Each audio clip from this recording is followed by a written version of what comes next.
Veniamo da tanti anni, siamo affezionati. Io ho fatto un incidente 53 anni fa e da allora ogni anno. Dall'aeroporto? Con il trapicco. Da sola? Quindi Io? così a piedi? Così, io e lui. Quanto ci ha messo? Un'ora. I primi ad arrivare alle 6 del mattino sono già in coda. Il cammino è il gesto che meglio rappresenta la devozione al santo. Le storie del 13 giugno a Padova, tantissime quelle che vi abbiamo raccontato durante la giornata emozionante della lunga diretta di Rete Veneta iniziata all'alba. Perché si è vestita proprio da frate oggi, signor Antonio? Perché oggi è il mio compleanno, allora io ho fatto di questo vestito di abito di Sant'Antonio per ogni processione e io mi metto. Il gruppo degli amici di Sant'Antonio di Bastia di Rovolon, che pensate da 33 anni portano al santo proprio nel giorno di Sant'Antonio questa statua in legno di noce, è vero questo?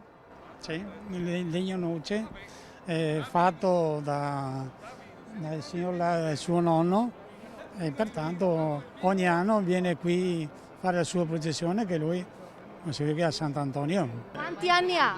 Quanti anni ha? 91 e mezzo.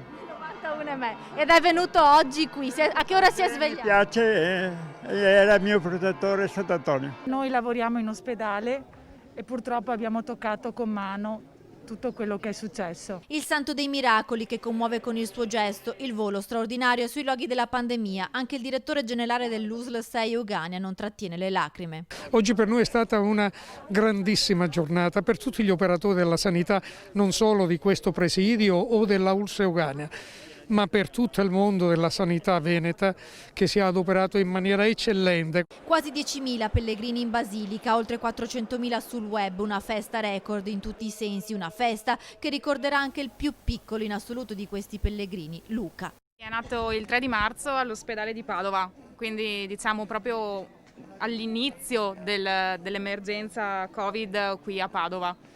Oggi voi siete qui come volontari, ma avete deciso di portare anche Luca con voi. Sì, abbiamo deciso di portarlo perché comunque è una cosa a cui ci faceva piacere lui ci fosse. Luca è un tranquillone da sempre, quindi è tranquillissimo, non ha nessun problema, guarda. Sta benissimo in mezzo a tutti. Ci fa anche un sorriso per l'occasione.